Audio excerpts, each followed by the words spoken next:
What's up everybody? In this video I will show you how to connect the Xempire with the Bybit wallet. For that the process is very easy and simple. All you have to do is to follow this video till the end to get to know about it. So on the top right corner there are three lines, just tap on it. So once you tap on it there will be airdrop option in the menu, just click on it. So here you will see that it says make transaction, and on above there's a wallet address.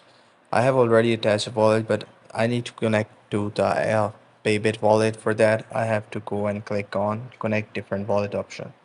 So once I do it, you will see that there are many wallets linked over here.